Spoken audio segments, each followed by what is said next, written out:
So hello, everyone. My name is Farah Al-Shami, and I'm a research fellow at the Arab Reform Initiative. Welcome to today's webinar, which is the fourth in our webinar series titled Reimagining Lebanon. Today's webinar will delve into a discussion about the promises and the pitfalls of the Lebanon Reform, Recovery, and Reconstruction Framework, the 3RF, and of course, the associated Lebanon Financing Facility, the LFF. Today, exactly, it has been exactly 6 months and 2 weeks since December 4, 2020, when the European Union, the United Nations, and the World Bank Group officially launched the Lebanon Reform, Recovery, and Reconstruction Framework 4 months after the Beirut Blast and as part of a comprehensive response to the devastating tragedy. The three international organizations define the 3RF as a people-centered recovery and reconstruction framework, focusing on a period of 18 months that will bridge the immediate humanitarian response and the medium-term recovery and reconstruction efforts to put Lebanon on a path of sustainable development. The aim of the 3RF can be summarized in three central goals in response to the Beirut port explosion.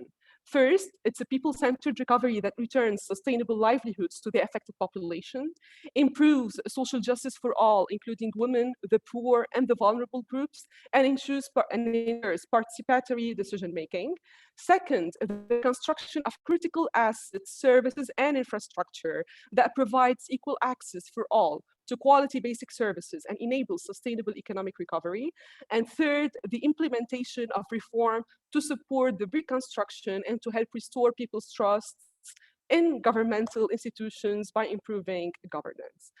The 3RF distinguishes between two types of priorities and accordingly contains two tracks.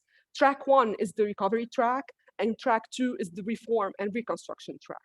Nevertheless, these tracks are not sequential, as the work on reform intuitively should proceed in parallel with people-centered recovery, and because reconstruction should not proceed in the absence of reform for reasons that we all know.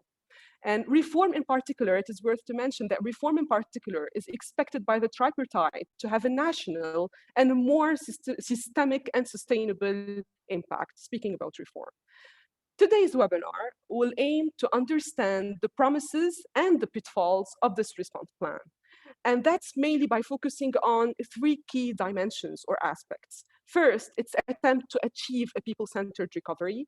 Second, its attempt to adopt a participatory and collaborative decision-making process and to promote a different way of working, quoting the World Bank, based on the participation of all development actors, including CSOs, through a specific consultative group that was already established. And third, its two-phase financing strategy for recovery and reconstruction, building on ongoing humanitarian assistance and also the in-kind support mobilized by the Lebanese people to the Lebanese people. We have with us today four great speakers. We have Stefan Massing, who is a senior strategy and operations officer with the World Bank's Fragility, Conflict and Violence Group, and who is currently based in Beirut.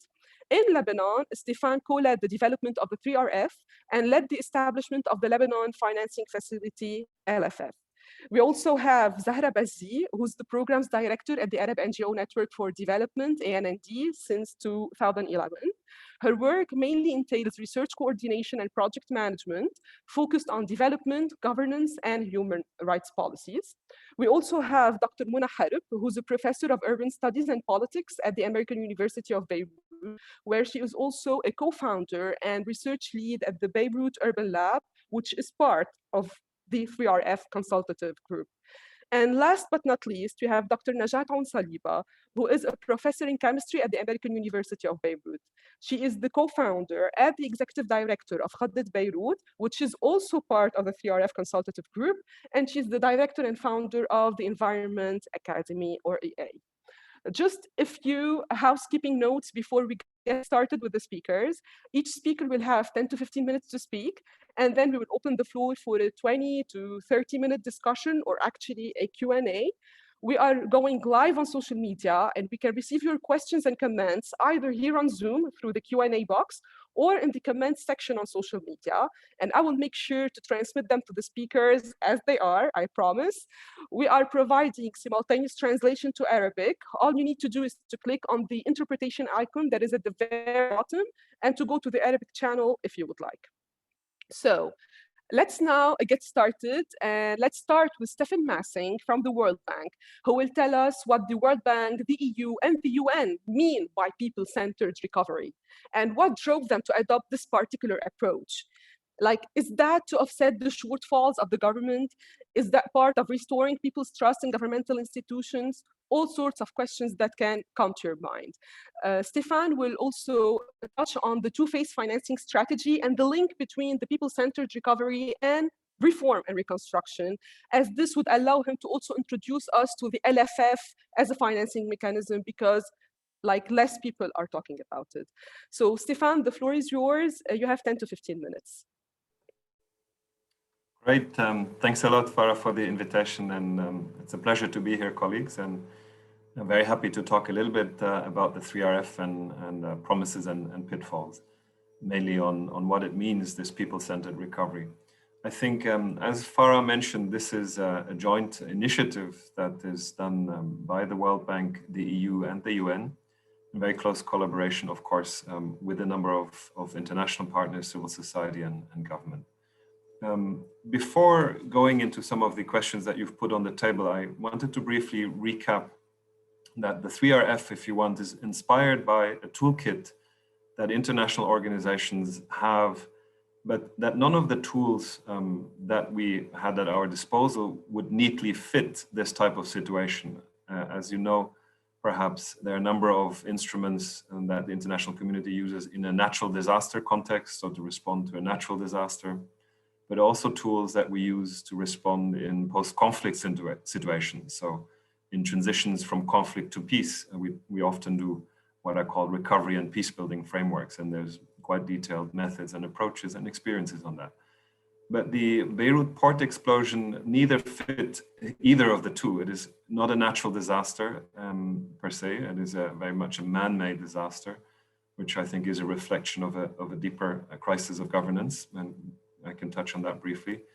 Nor is it, of course, a post-conflict situation. So what we did, in effect, was try to look at experiences from these sets of tools and try to think, how do they need to be adapted to fit the challenges of the situation? And how also can we avoid doing business as usual as you would maybe in another context, where you would work very closely with government as a co-lead in undertaking some of these assessments. So as you may know, there are essentially two main elements that were pursued.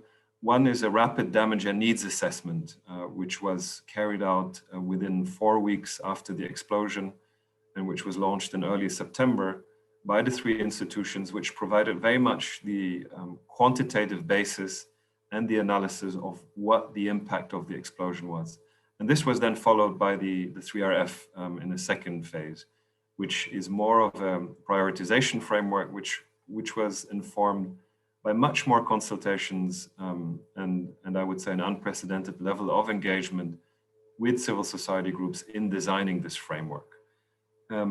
As I said, one of the specificities I think that we needed to grapple with was that the port explosion ultimately is a reflection of a crisis in governance and a huge challenge in the way not only this crisis is managed, but other crises that Lebanon faces are currently being managed. And the 3RF is quite open, as is the damage and needs assessment, about challenges related to elite capture, entrenched corruption, mismanagement, a disconnect between state and society, government, and the people that are at the heart of I think, of this and other crises.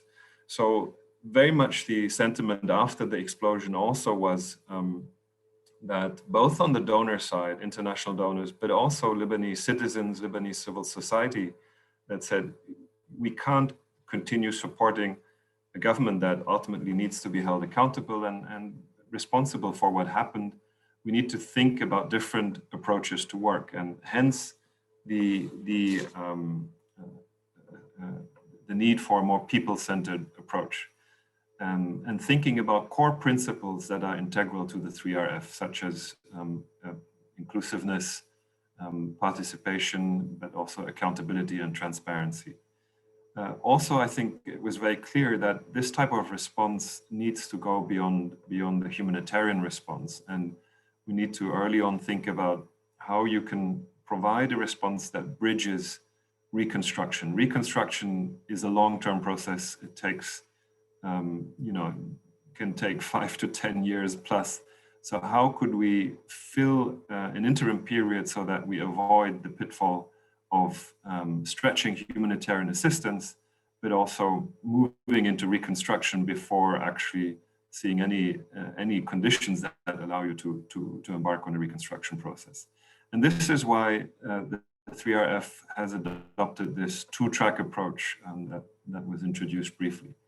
And this is rather unusual for recovery frameworks, where you deliberately try to say there needs to be one track that is focused on supporting people that have been affected, but recognizing that this means also using development approaches to support people through recovery, supporting the most vulnerable that have been affected, supporting businesses as well, small, medium enterprises, micro enterprises that have seriously been impacted by the explosion. And so the two-track approach is really at the heart of the 3RF. Now, having said that, you can't achieve much when you only look at recovery. And part of the recovery track was meant and is meant to work through non-governmental actors, providing assistance as directly as is possible to people and to affected communities. That means not working through government, but working through the private sector, through NGOs, through both local and international organizations and non-governmental civil society organizations, or through UN organizations. And so I think this was an important call, both, as I said, from donors, as well as from civil society actors themselves.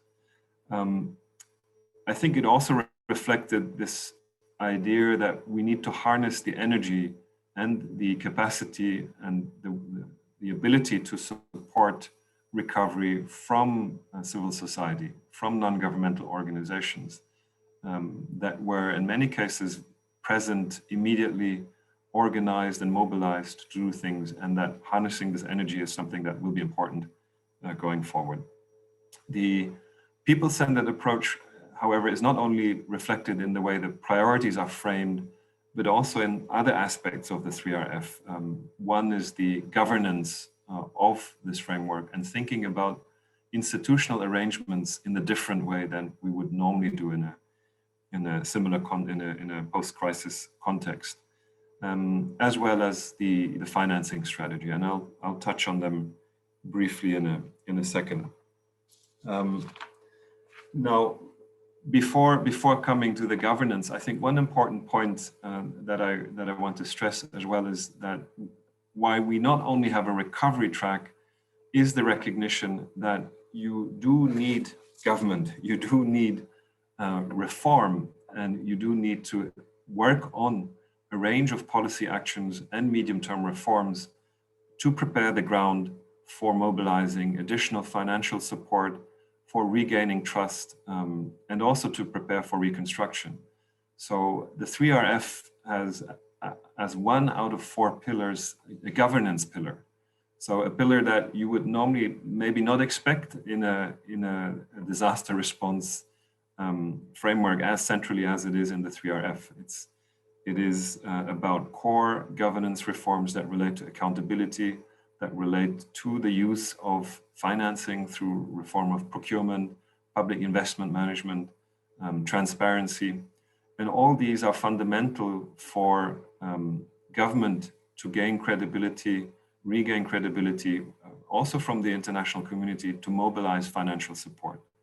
And so it is important, as Farah, you mentioned in the introduction, to also not see these tracks as sequential and to say, well, first comes recovery and then we can worry about reform and reconstruction later.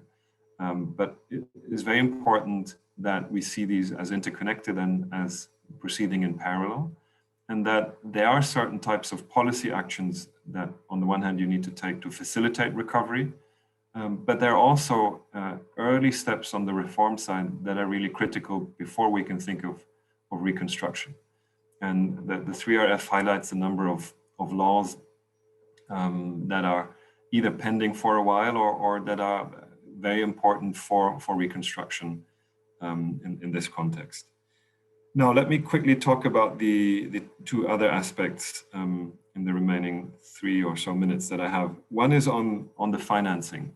So I think I wanted to also clarify the two-track approach on financing a little bit, because in the invitation maybe there was a reference to blended finance and private sector mobilization of financing. And I think it's important to clarify that the recovery track was really meant to be primarily donor financial support in the form of grants, and to recognize that we do need to go beyond humanitarian assistance, but we also need grant financing, especially if financing is delivered through third parties, and this financing benefiting people in the most direct way. And part of the financing strategy was to establish the Lebanon Financing Facility as a pooled mechanism that allows donors to contribute to 3RF implementation and to use these non-governmental channels. And as any pooled financial instrument, the benefits are also that it can provide efficiency gains and coordination benefits, and also allow creating the vehicle that can align behind what is seen as most urgent during the recovery phase, because the needs are obviously much greater than the availability of financing and the availability of grants in particular, given the political context that we're in.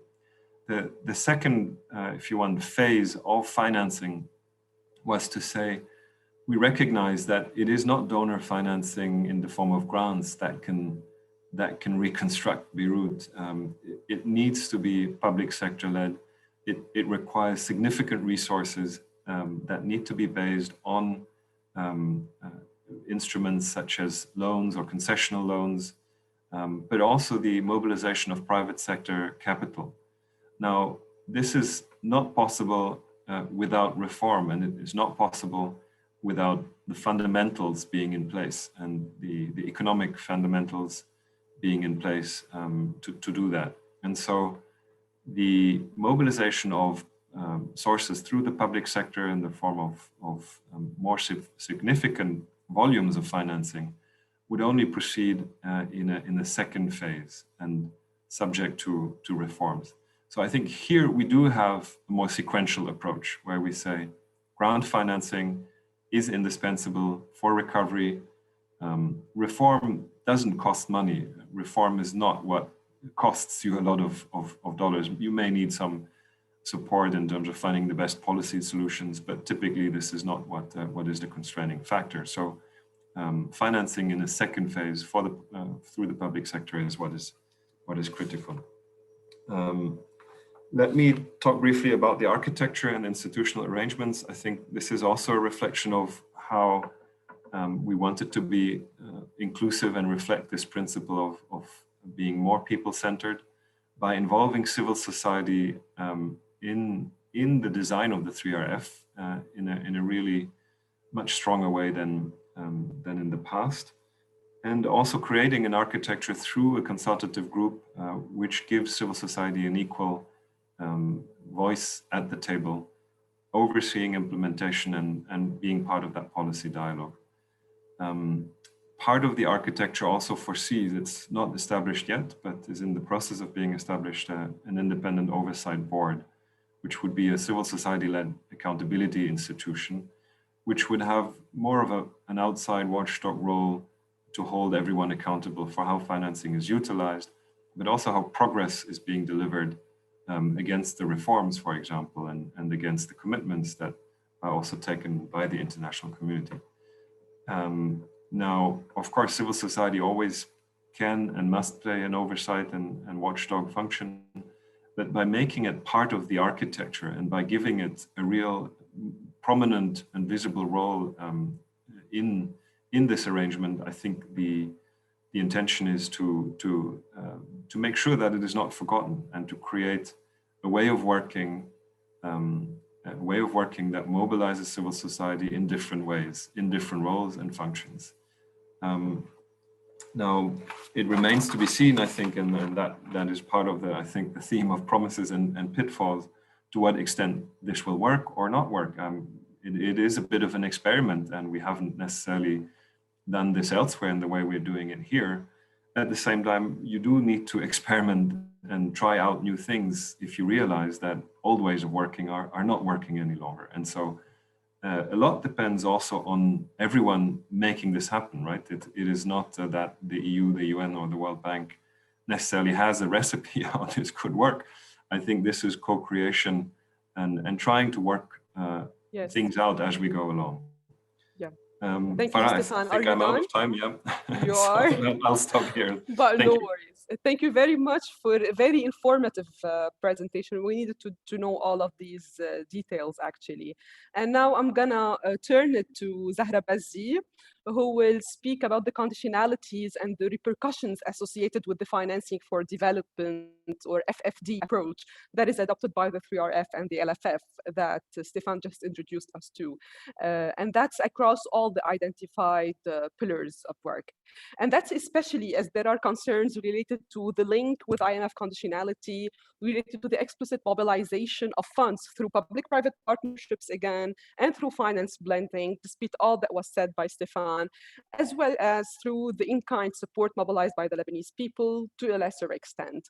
And in addition, there are concerns related to some of the key identified pillars of work, which is more particularly the third pillar of work of the 3RF, which is social protection, inclusion, and culture, because there are major failures on the level of public policies targeting social protection and inclusion in the country. And it would be very interesting to hear from Zahra a lot of information or analysis as to how this can work or not. Zahra, the floor is yours now, and you have 10 to 15 minutes, please.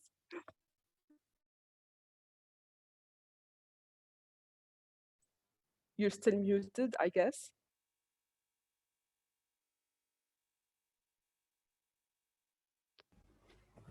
All right. Hello, thank you, Farah. Thank you, Stefan, for this presentation as well, that provide an overview on the 3RF and like prepares for discussing it more and delving more into discussing what can be the concerns from a civil society perspective. From our perspective, actually, we would start reminding of development cooperation principles in general, and we like to refer back to a Busan Partnership for Effective Development Cooperation that sets the main principles for development cooperation, and that we think are necessary to remind whenever we are in a situation like this, and that we are we are trying to change the model and trying to set new ways of working, but we need to go back to fundamentals. And here, by these fundamentals, I am talking about the ownership of development priorities by the country itself, in this case by Lebanon, so by Lebanese people in general, and not by the country.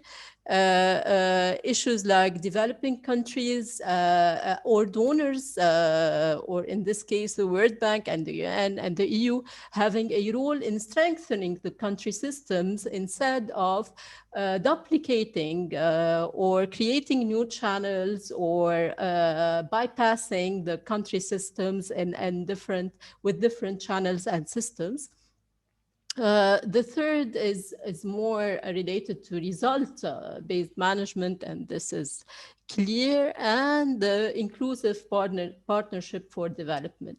So I wanted to put first these principles that kind of are umbrella principles that reflect our organize the work of development cooperation globally, and that we need to keep in mind. And of course, finally, transparency and mutual accountability, and here for all partners. I will not remind of the 3RF. Of course, Stefan did this very well. But يعني, while reading on the 3RF and following what's happening, the discussion that's being and the media coverage around this, we saw that the Lebanese government did some commitments related to this. Also, it's not clear, it's not official, but it's also, I mean, useful to remind this, is to deliver on macroeconomic reforms, including the negotiation with the IMF on macroeconomic stabilization and restructuring of debt. The country also said that it will be working on the forensic audit of the central bank, so these kind of reform, and a commitment to prepare and approve the 2021 budget. So these are kind of commitments that came from the government, or it's been discussed, even if we are not seeing any progress towards this, but this was what was also mentioned. The IMF, and if you go back to what the IMF also discussed and said during the launching of the 3RF, is that the IMF will be helping in the reconstruction and the reform in Lebanon, and supporting a coherent fiscal framework, a credible strategy to rehabilitate the banking sector in the country. So to do all their parts and their support to restore solvency in public finances, to repair the banking system, and to strengthen governance, transparency, and accountability. Those are some of the statements that came with the 3RF, or in the occasion of the 3RF, by these institutions. So here we go back to the principle and think about conditionality and link between what is being imposed on the country in parallel to this support. Is this a conditionality or not? What kind of relation? And it's not clear. With this government, we cannot know if it is a conditionality, if it was imposed or not. It's not clear. I'm not saying that it was imposed, but this is what we read in the occasion of the 3RF from the different institutions. So are we linking this support to the Lebanese government, to the IMF? Are we linking this support to the changes in the, even the formation of the government, or to adopting like kind of economic restructuring, and based on what? And here, these policies were not, yani, if we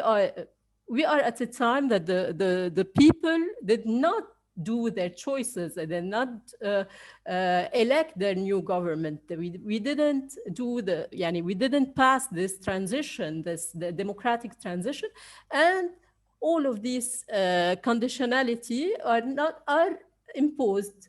If they happen, they are coming from, they are not owned. If we go back to the development cooperation principle, they are not owned by the people. So this is one concern, and we're not clear how it is linked, but this is something that we want to ask about. Also, if we are putting reform conditionality in order for the Lebanese government to deliver on these reforms, and if we go back to the history of the Lebanese governments, be it in 2018 or SED or Paris 1 or Paris 2 or Paris 3, we saw that this approach did not succeed. So what's new in our conditionality approach in the 3RF? Because this did not succeed, said it was the money, the funds were not unlocked because the government did not do the reforms. And previously, the money was disbursed even though the governments were not sticking to their commitments. So what is new in that perspective in the 3RF? Also, you said it, the Beirut Blast is a reflection of the governance crisis, as you expressed clearly, Stefan. So how can we ensure that there is a government that is supporting or is part of the 3RF while we have this governance crisis? And how can we also disregard or bypass the government and go through other channels? If we go through other sustainable. This is also a concern.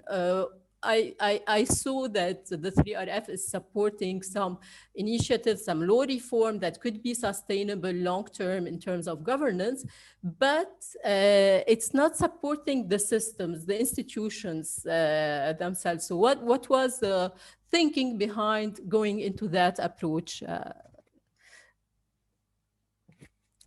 Concerning the social protection approach, and here the World Bank loan, the $246 million loan, which is a targeting program. Also, if we take it in the political context now in Lebanon, it can buy back the support of vulnerable families by the same traditional political parties. And even like the politics behind it and how the bill passed in the parliament, we saw that the same politics played, and they even were able to impose some conditions on the World Bank to make the. How is this also a new model in your perspective? This is a concern from our perspective. Also, we see that this targeting approach is disconnected or different from the long-term approach and of social protection, of universal social protection.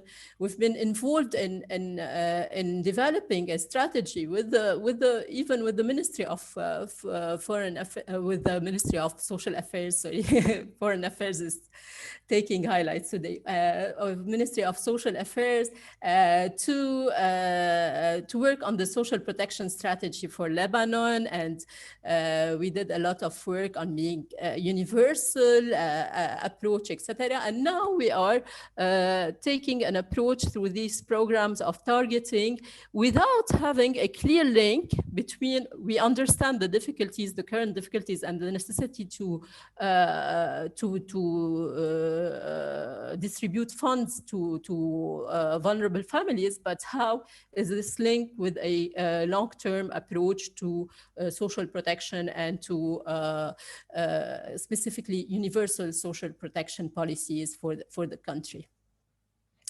When it comes to financing and the ways of financing the 3RF, so as you said, there is two parts or two steps in the financing, and the first step will be mainly from grants, but the second step or track will be also it needs the role of the private sector, the intervention of the private sector through PPPs or blending finances.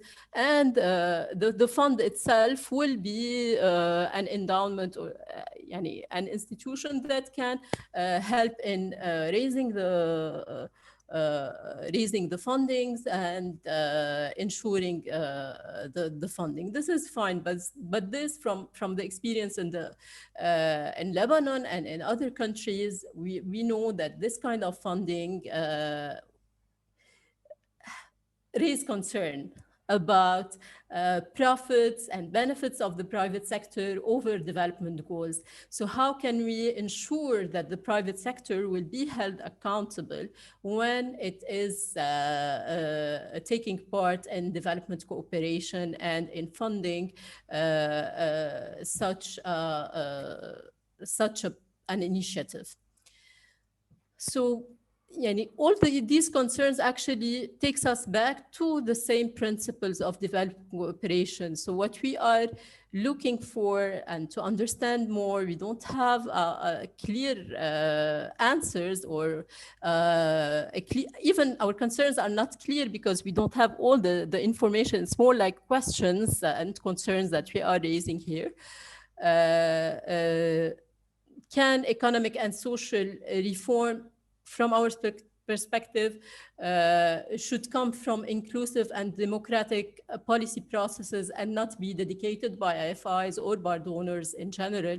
So how can this be taken into account? The international community should push for transparency and accountability and governance reforms. And this we accept, of course. We think it's very relevant and necessary in the case of Lebanon, but also should be pushing for integrating people into policymaking. And what you're proposing in terms of integrating civil society is interesting to see, but so far, like the selection and all of this, we're not sure about how participatory it is. But also we would like to hear more. How the 3RF could be strengthening national system instead of duplicating them, instead of giving more role to international NGOs, how it can be localizing the development and the development cooperation. On the side of civil society, how can also the 3RF and the civil society be increasing coordination and networking instead of this kind of competition between different actors in order for this initiative to succeed? And finally, private sector should be held accountable on human rights and development priorities when engaging in development cooperation. These are our main concerns and ideas, and happy to discuss more. Thank you very much, Zahra, for a very insightful presentation, which actually raises a lot of questions, a lot of concerns and caveats at the same time. And Stefan, you will have the right of reply, no worries. So let me now pass you on to Mona Harb, who is, again, part of the Consultative Group, to tell us about how effective and efficient or not has the CSO consultative process been, to see how participatory the process is. Has it actually been providing space for change and for participatory and collective or collaborative, actually, decision making? That's a question that we'd like you to address, Dr. Mona. Also, Dr. Mona can tell us about the community-led initiatives and the civil committees that have been taking action within this framework. Are they supposed to make up for the government's inability to act as needed? Is this what is expected from them? It would be great to hear your opinion, Dr. Mona, about all of these and about whether the Lebanese people are really supposed to take over such responsibilities through mobilizing in-kind support to and from the people. So over to you, Dr. Mona, and yeah, the floor is yours. Thank you, Farah, and thank you very much to the Arab Reform Initiative for making this discussion happen. It's timely and important, and I hope we'll be able to contribute to a useful discussion. So I have few thoughts on your questions, which are very much, as Stefan mentioned. These reflections are very much in the making, and I would say it's hard to stop and do these reflections and think about them as definite or reflections that are not. We're in a very dynamic state through which things are happening every day, and I think it's important to also highlight that. So as Stefan explained well, we are in a very, very peculiar situation. It was very interesting to hear how they even had to rethink the design of the tools they usually work with to adapt to the situation that is not very typical. Multiple crises at the same time, a political system that is largely delegitimized internally and externally, a context of multiple collapses that also limits a lot the situation. And, you know, the choice of making this LFF and the 3RF as, again, just to replace it in the framework that Stefan highlighted, you know, an architecture of institutions and of financial mechanisms that consciously is bypassing state institutions and channeling aid to a group of development agencies and international organizations that will again redistribute these funds, at least in the first phase, as was explained, to NGOs, and also small and medium enterprises. So it's a strategy that's quite interesting to think of as perhaps the only way to operate, given the fact that we are ruled by a sectarian political system which is unwilling to undertake reforms and that is still seeking to extract and capture rent. And what do you do in this situation? We can sit back and do nothing, or operate in ways that are limited and fragmented, or we can try to do something with that. So I very much will reflect on what on this experiment, as Stefan called it. I call it too an experiment, and I think it's interesting that we both see it that way. There's I think a very uncanny alignment in the period of time we're living in Lebanon, where, you know, academics and experts and professionals and even NGOs who used to be very, very critical of the World Bank and international organizations are suddenly speaking the same language vis-a-vis that panoply of political actors who are not protecting the public good. And we find ourselves in a situation where we may be having the same goal of wanting to rebuild state institutions and restore a public good through which we can rethink rebuilding and recovery. So what I'd like to highlight here is that we know from other experiences, and there has been a lot of post-disaster and post-war and post-conflict experiences around the world. We know that recovery efforts and interventions that are only managed by international organizations and NGOs are not sustainable, and they're not effective, and they lead to various concerns that Zahra just raised. And I will just highlight here three that are of particular concern to us as a Beirut Urban Lab a group of researchers and activists and practitioners trying to work on the ground. So the first concern would be the fact that the response is fragmented, partial, and uncoordinated. And this has been very well documented in the literature about many experiences around the world, in Haiti, Sierra Leone, Burundi, or even closer in Palestine. So this is a first, finding that's very clear. And I think it echoes many of our experiences on the ground, and you will probably hear it again with Najat when she speaks. The second issue relates to the fact that beneficiaries, residents, business owners, people who live in the areas affected by the disaster or the conflict are often excluded from the process, and there's no effective communication channels with them, which often leads to tensions and conflict. So this is also another finding when we have these types of operations. The third would be that, because it's operated in the lack of a public actor, and I'm saying that I'm highlighting these concerns in situations similar to Lebanon, where the public actor is absent for a variety of reasons. In our case, it's because it's delegitimized and corrupt, etc., etc. We can discuss this in the Q&A if you're interested.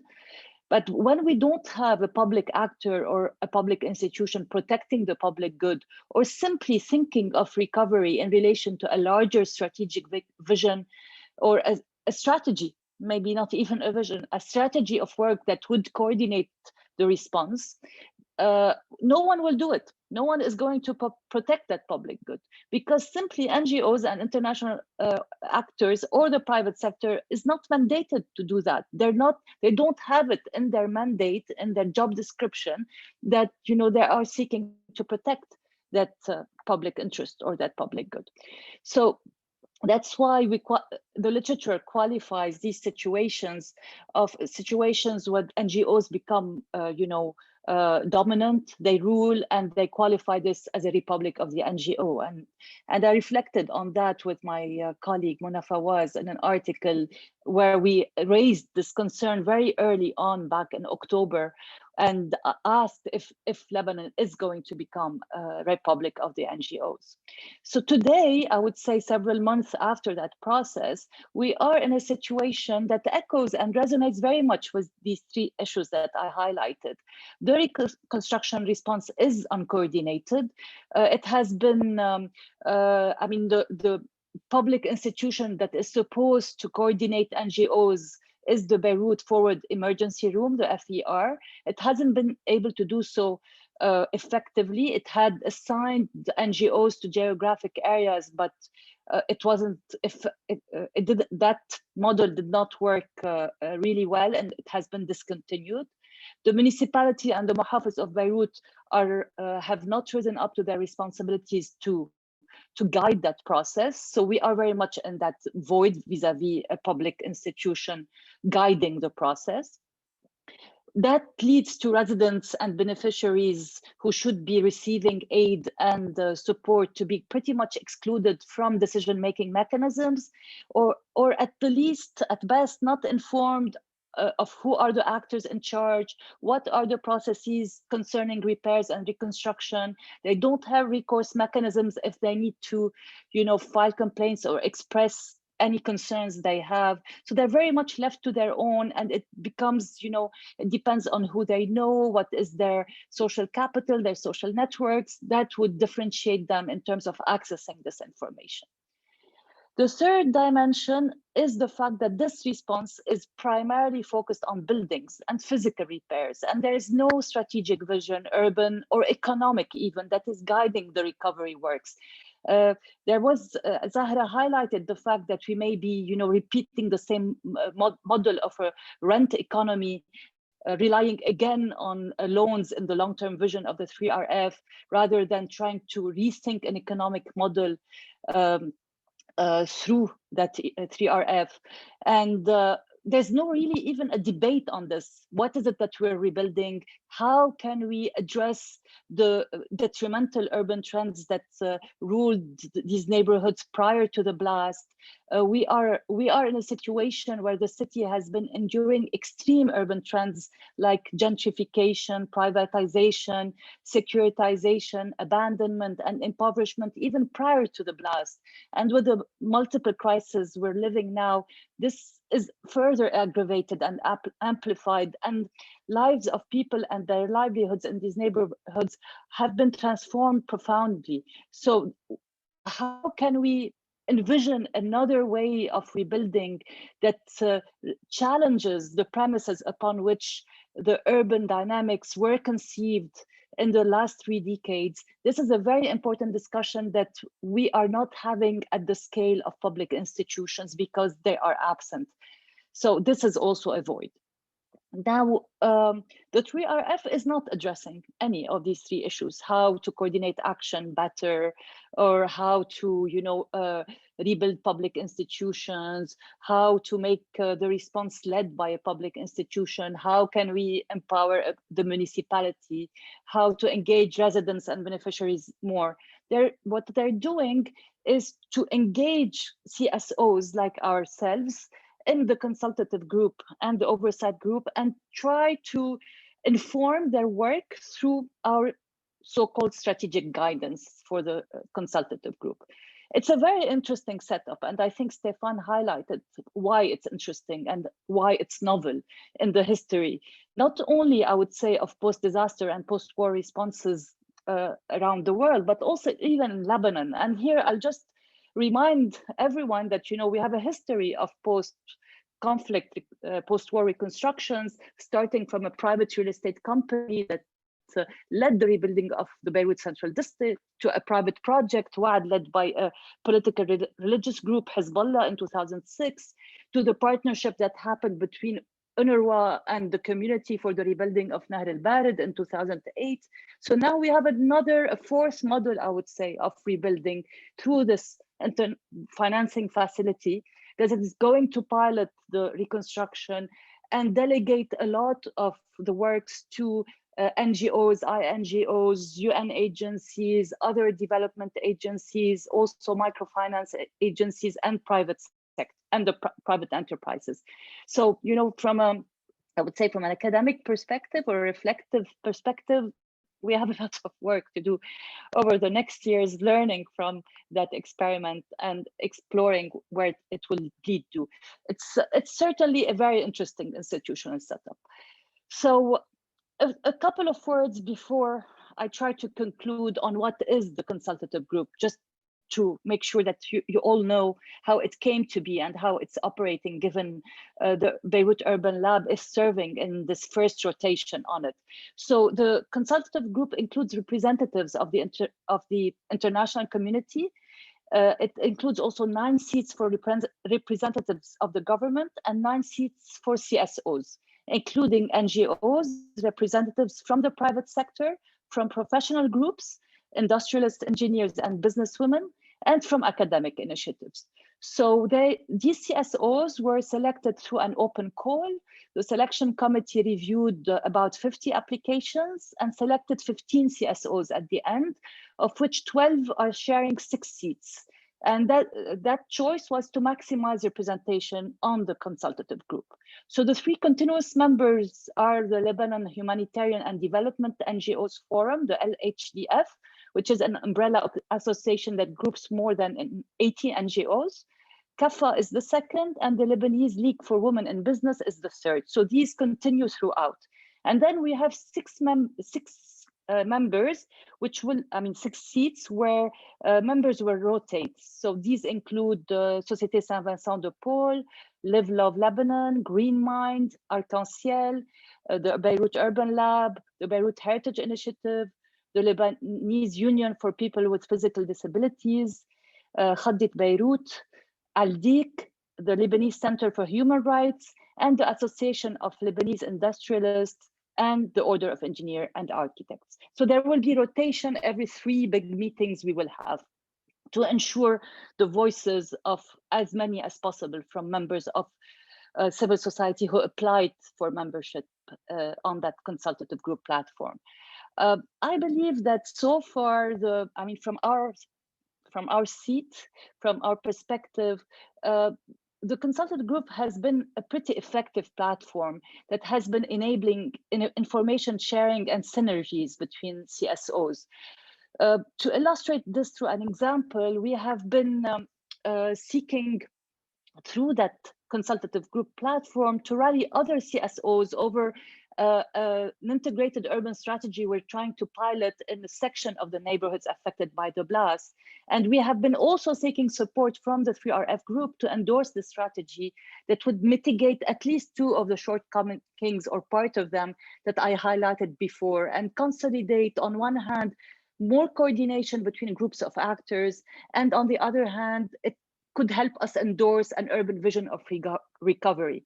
And so if that experiment, again, would work in that pilot area where we're aiming to work in, it could be replicated to other sections of the neighborhoods affected by the blast. So this is still in the process of happening, but I think it's really interesting to highlight it as in relation to the CG providing CSOs with opportunities to establish linkages among actors that may not have worked together otherwise, and to undertake collaborative experiments that may prefigure ways to think and work together on recovery among CSOs, and what I think is much more important at this stage, to try to find ways to effectively engage with residents and communities in the recovery process.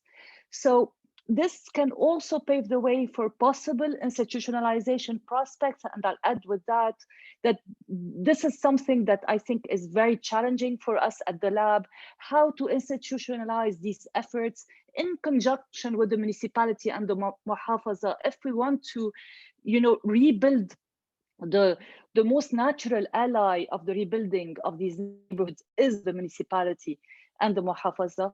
How can we strengthen the public ingredients in this institutional architecture of the state? In that case, possibly via the municipality. Is this a good idea given the setup of the municipality and the muhafaza in Beirut? We have internal debates about this. If this is something that could be co-opted and could be derailed, should we think about other institutional setups with the community that are separate from the public actor, as long as the public actor is not rising up to its responsibility and to its role as being a public actor, protecting the public good and putting people at the center of its priorities?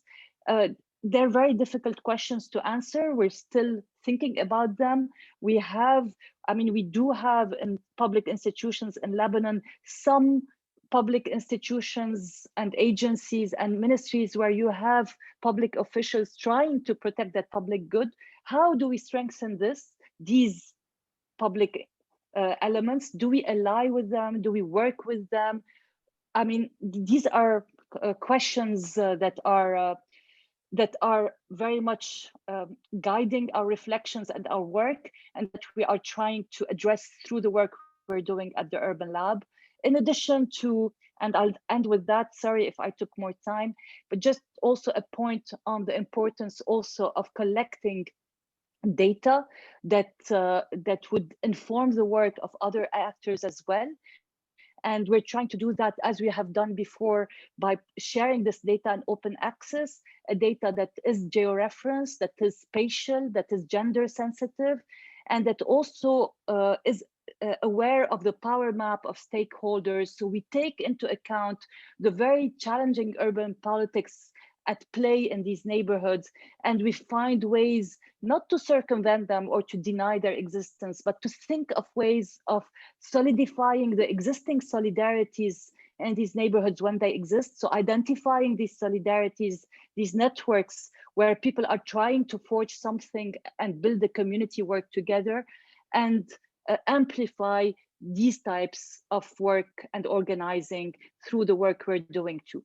So I'll end with that. We'll be very happy to answer any questions you might have. And thank you very much for the opportunity.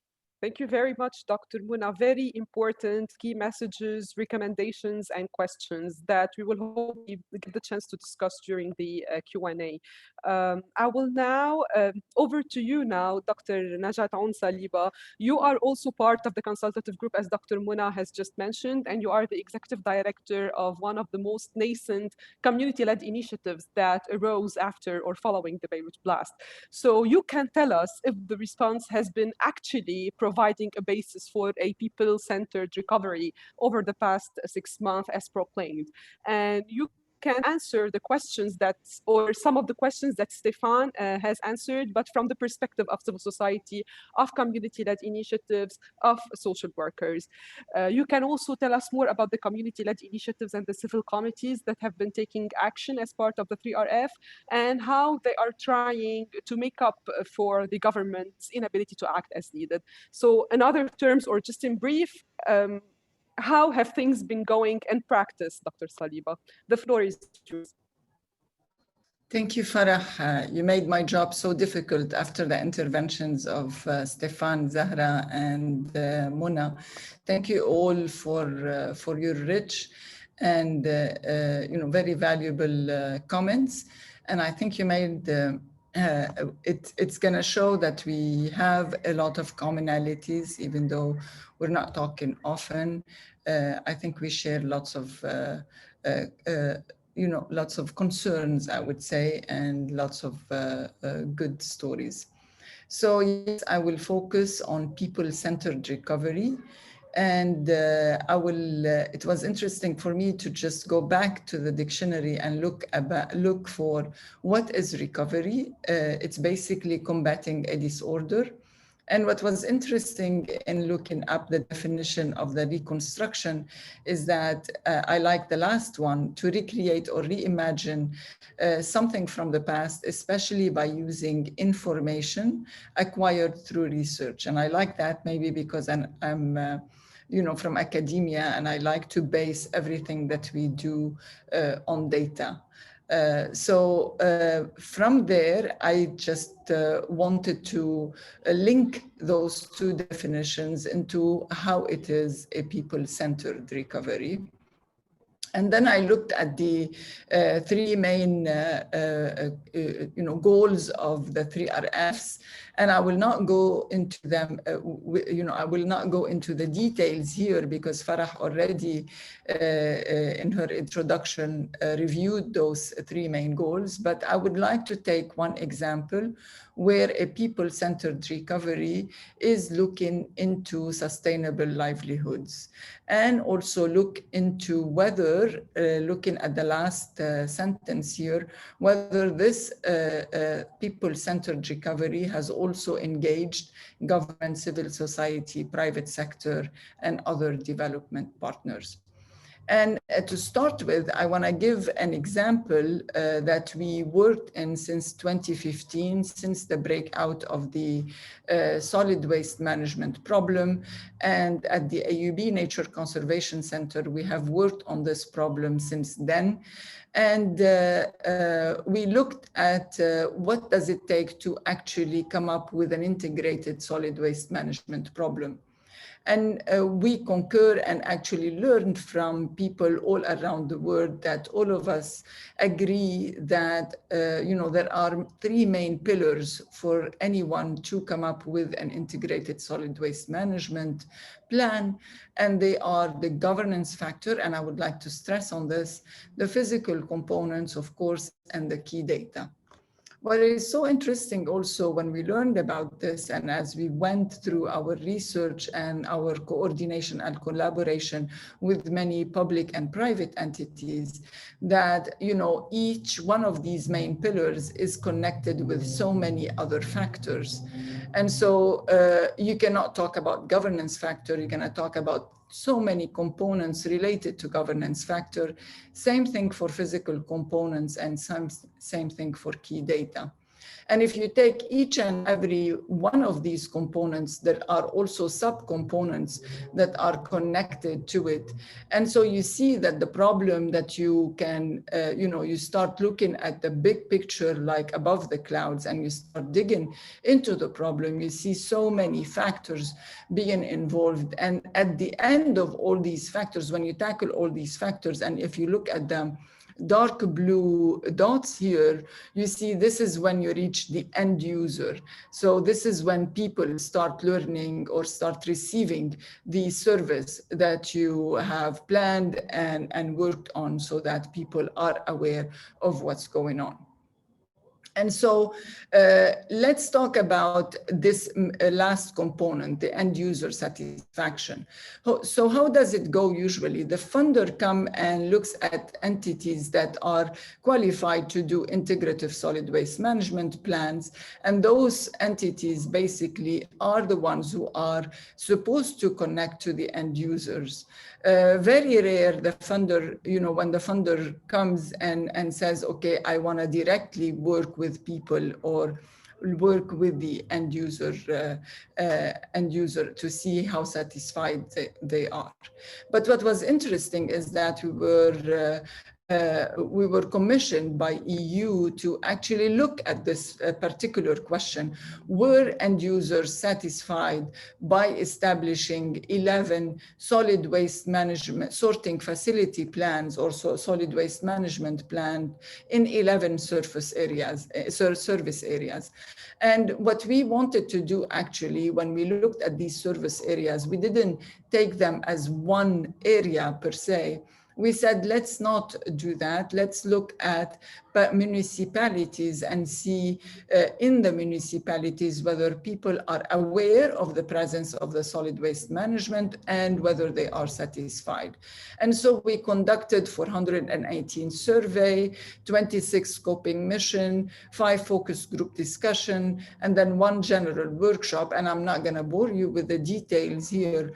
But what we did is we collected all this information and we put it in a hierarchical multi-component analysis. And what was interesting when we looked at the results is that we saw that villages cannot, or people cannot be segregated into service areas. There are other factors that are actually showing different commonalities between the different service area, as you can see from the circles here in the second map.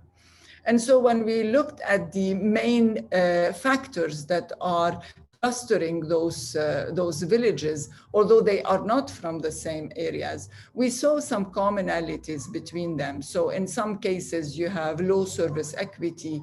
In some cases, you have no municipality whatsoever in the case of Gharfin, and that's why we looked at it as a special case.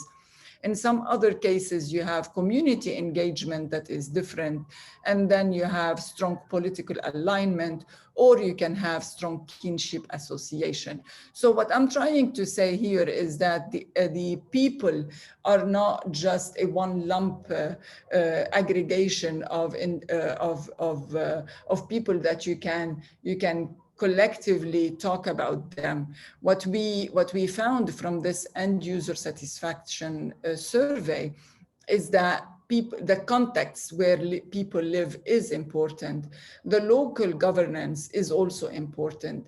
Sharing with the people the successful initiative is one of the key issues that will lead to success. And people's satisfaction is extremely important. So for the context, it was impossible to look at service areas and draw any lessons learned and any substantial conclusions from there. The local governance, when you have strong municipalities that are working strongly and in harmony with its residents, you find that solutions are easily managed and implemented. Successful milestones that are shared with people will encourage people to continue supporting those initiatives and those projects. And people's satisfaction from the projects are actually the main drivers of change. So basically what I was trying to say is that we have a long history at the AUB Nature Conservation Center to work with people, and we have worked with over 300 different municipalities. And when the blast happened, Khaddid Beirut came into creation. And this did not come from vacuum. We built on so many different centers around AUB to actually take the lessons learned and start working on a roadmap for recovery, starting with data, and emphasize that CSOs might have the goodwill, but are they really equipped to do good data, analyze, reflect, and contextualize the data? And then we do the co-design and co-implementation. And definitely what Mona talked about is the documentation and the sharing in openly accessible way, the documentations with the rest of the community. And so with Khaddid Beirut having created this roadmap, we said, let's focus on 4 main impact initiatives, because we knew since August 4th, 2020, that education is going to be hard hit. And then the small to medium enterprises the same way. Environmental health is also one of the main components, as well as community health. And to illustrate what we did, I just want to give you the one example, and then we can talk about the other examples if you wish in the Q&A, so that I don't take too much time. So for the small and medium businesses, Khaddid Beirut teamed up with Backbone. Backbone is a group of 130 businesses that actually trusted our approach, and they wanted to work with us in order for them to gain their businesses back. So we identified 3 main pillars: the repair, the policies, which means the governance here, and the economic challenges. And then you can see, as we saw in the integrated solid waste management plans, that all of these components, or the main pillars, are also connected with so many other components, and so on and so forth. So I don't want to replicate the same dendrimer here. But what I wanted to say is that even 10 months later, what we were able to do is basically coordinate with NGOs on the ground and actually do the repair. But now the challenges are much more difficult when we want to actually work with the government in order to loosen up the policy so that people in the business sector are able to stand up on their feet. And the major challenge that we are facing now is how to help those businesses come back and reopen, considering all the constraints that we're living. So all of this is work in progress. I wish I can tell you that we have the answers, but all I can say is that we are trying to find answers to the other components. And so in conclusions, I would like to conclude with some lessons learned that we got not only from Khaddid Beirut, but also from, again, all the 150 plus experts from Khaddid, in Khaddid Beirut that came with all the background that they have in local community work. And together we came up with this map, or this framework, I would say, that, looking at local community issues, it's extremely important to take the context into consideration, to engage the local community in designing and co-designing the solutions. Look at it from a holistic approach. We cannot just do it from one single angle. And the most important thing that we found very helpful and very enticing for communities to work with us is our presence and trust. And so people don't like short funding mechanisms whereby by the end of the funding, people, whether NGOs or CSOs or private entities, disappear, and then they are left whether halfway or completely without even knowing how to operate the systems. So AUB and AUB people have been with the community for the longest time, and we assure them whether the funding is present, whether it's going to continue, whether it will evaporate or it will stop, we are here to stay and to work with them. And at the same time, we have realized over and over and over again that without looking for any local authority that works, things will not go to completion. And this has been our experience over the past decade or so. And I would leave you with this framework, and I'm open for any question and suggestion. And I would like to thank you for this opportunity to actually reflect with you on what is happening. Thank you. Thank you. Thank you so much, Dr. Saliba, for a very illuminating presentation. These logic schemes impressed me, so thank you for that. I think we are a bit over time. We are a lot over time, so we're going to be able to take only one round of questions. And I'm going to actually start by Dr. Najat. And I mean, I'm going to do the opposite way. I'm going to start with Dr. Najat and end with Stefan. A question to you, Dr. Najat, since you are working on the ground, you are just working with the people in the field. So how is it possible to actually disentangle the August explosion from the other overlapping crises in the response? Because the 3RF say that their response is exclusively for the August explosion, and they say that they are trying their best not to mix everything together. How is it possible in practice to do so and to respond to one crisis while overlooking the other overlapping, the other crises, while we are facing a multifaceted crisis, as you all know. Now a question to Dr. Mona. Now we have new questions coming, but a question to Dr. Mona. So as you know, like almost all of Lebanon was affected by the tragedy and its repercussions, not only Beirut, and that's given how important the role of the capital city is economically. So how are you, or is the 3RF making sure that the periphery and the rural areas equally are not left behind in this response? And is this actually possible? Like, is it possible to include them? I'm gonna leave it to you, Dr. Najat and Mona, to answer these two questions, and then we can move to questions addressed to Zahra and to Stefan. Dr. Najat? Thank you, Farah. Thank you for this question. I want to give two examples of how you cannot separate the explosion from what's going on around us. You know, in Khadet Beirut, we are working with education, right? So the explosion, what the explosion did is that it just broke all the glasses, the windows of the schools, right? So if we were to look at how to fix this, and I'm just giving a very simple example, you would go and fix the windows of the schools, and then you would assume everything is good, right?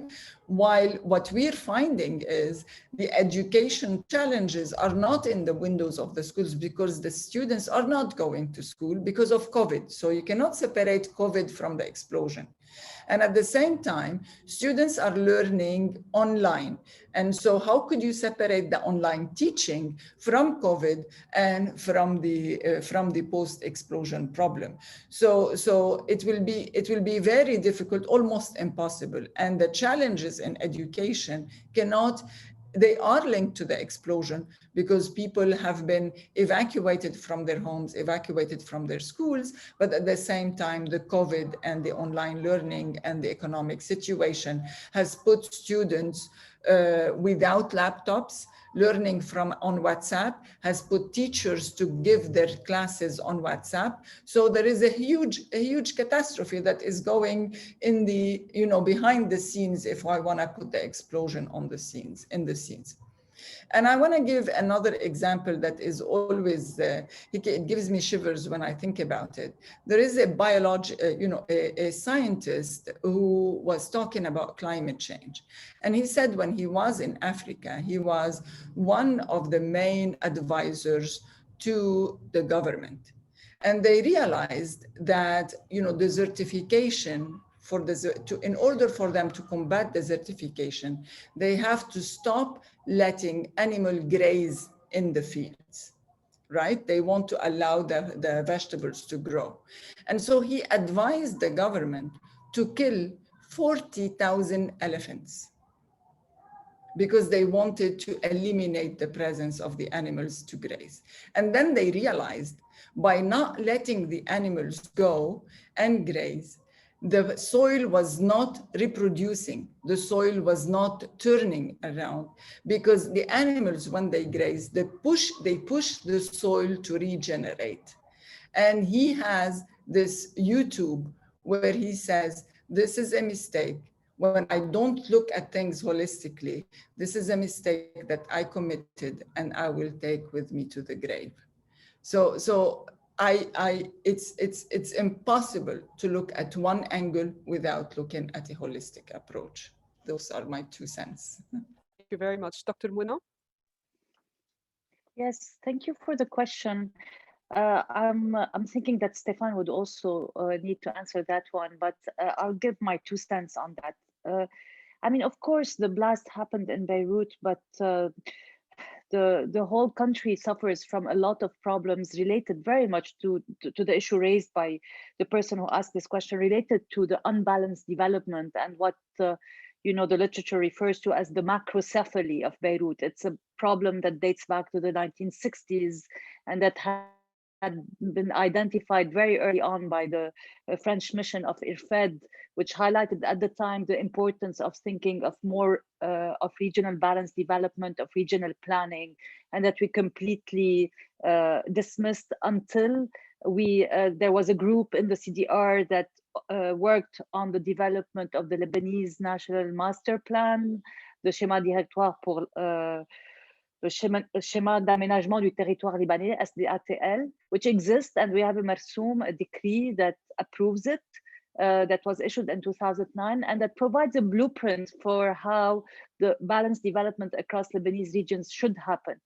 It would be amazing if the 3RF program, at least in its second track, would take this up and think and find ways to which we can explore how to operationalize at the regional level this master plan. It's still a blueprint that is referred to by a number of people who work in master planning at the scale of towns and cities, but there are no regional plans that guide development in Lebanon.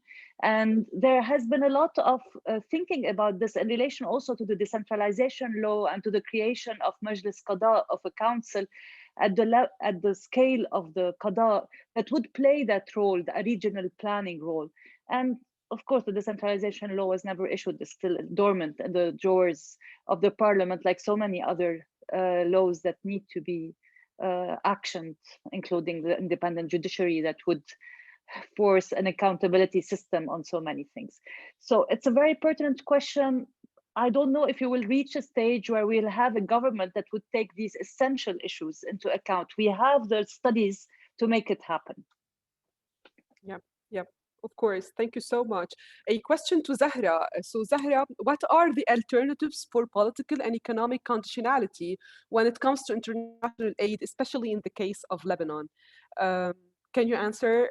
And then I'm gonna move to Stefan because there are two questions to Stefan in addition to his right of reply. Yes, actually it's a difficult question, but of course, I mean, the entry point to it is to for international cooperation to be supporting the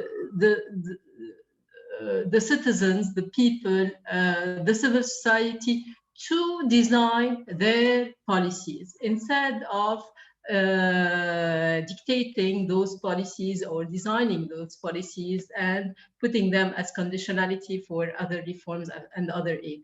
So this is what we think is important. Of course, humanitarian aid should happen and quickly and support. But when thinking about reform, when thinking about the reforms track, with the economic changes, the economic model, this should be designed nationally, should be designed in a democratic, participatory way by different sectors in the society. And the aid should be supporting this transition and this movement in the society. So that's quickly, not to take a lot of time. Yes, many thanks for that. Stefan, I think you will have to give up your right of reply because you have questions. There are 3 questions addressed to you.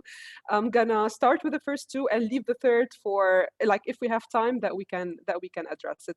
The first question is, why did the 3RF come only after the Beirut explosion? Why Lebanon has been facing a multiplicity of crises or a multifaceted crisis? So I'm going to reformulate that. The EU, the World Bank, and the UN haven't been able to find a good interlocutor in the Lebanese government for long, and they all reached conclusion back in 2019.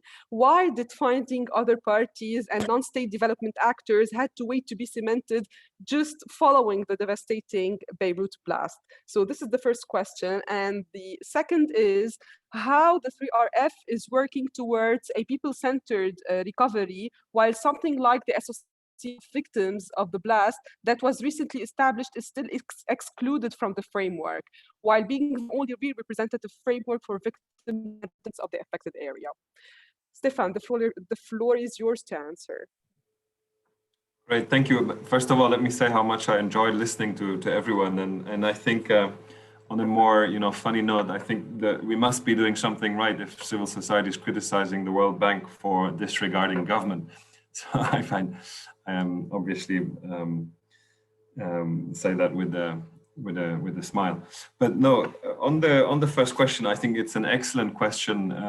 Why now? And the situation fundamentally pre-blast, a lot of the structural problems and the issues are the same that we have now. So I think the explosion was really a shock in a way, like no other, that really, I think, made it very clear to many of us that one needs to do something differently, as I said. And this comes a bit on the question that was asked as well, Beirut response or explosion, post-port of Beirut explosion response versus a response for Lebanon overall. And I think this is absolutely right, that there is some overlap in the 3RF with the overall responses to the crisis that Lebanon is facing in the reform element. And a number of reforms are national reforms and are relevant for addressing root causes of the crisis overall. But I think it is also important to acknowledge that you can't have a one-size-fits-all for the multiple crises that we have. And on the economic crisis, on the health crisis, more detailed responses will be needed. I think where, again, the experiment of the 3RF is an important one, I think, is to see what it can tell us for responding to the national crisis that the country is facing, and to what extent some of the things that may work out and that prove to be successful are important for dealing with a number of other challenges through a governance mechanism that gives this more stronger participation of civil society. So I think this is one important element to keep in mind. On the second question, I think the spirit of the 3RF is to be inclusive and not exclude any specific organization. So on the specific, I think it will be very interesting to follow up after this call and to see where there are opportunities for engagement. Also, I think to clarify that the consultative group is not the only mechanism. And I think as Mona and others have said, it is not a mechanism that engages also necessarily beneficiaries. It does engage organizations, institutions. There are certain criteria as well. I think there was a question on the chat in terms of having an ability to represent views from a specific policy perspective, capacity and experience as well to some extent. But the consultative group is not the only way to provide insights. And there is, of course, engagement that needs to happen at the sectoral level and at the specific project level. Okay. And here comes the third question, actually, which is somehow related. So civil society is a vague word. This is what they say. So on what basis or based on what criteria the constituents of the independent oversight body will be chosen? And what makes these constituents different from those within the consultative group? If you can answer this in like 30 seconds, I would appreciate it. Sure. I think the fastest way to answer it is to say go on the website of the World Bank, UN, or the EU, where the call for applications is posted and where you can see the three criteria. But I think it is an excellent question because I don't think it is so much the organization, the qualifications of the organization that matters, but the function of the body that is different, right? And you could have an organization that might very well work in the consultative group or in the independent oversight, but the functions and the role it would play are a bit different. So that's the fast way to answer that. So, I mean, I cannot thank you all enough. Thank you very, very much to all four panelists for very rich presentations and for the whole discussion. Thank you to the audience for joining us, and see you next time in our next webinar in the series of webinars that is titled Reimagining Lebanon. Thank you so much, everyone. Bye-bye, take care, stay safe.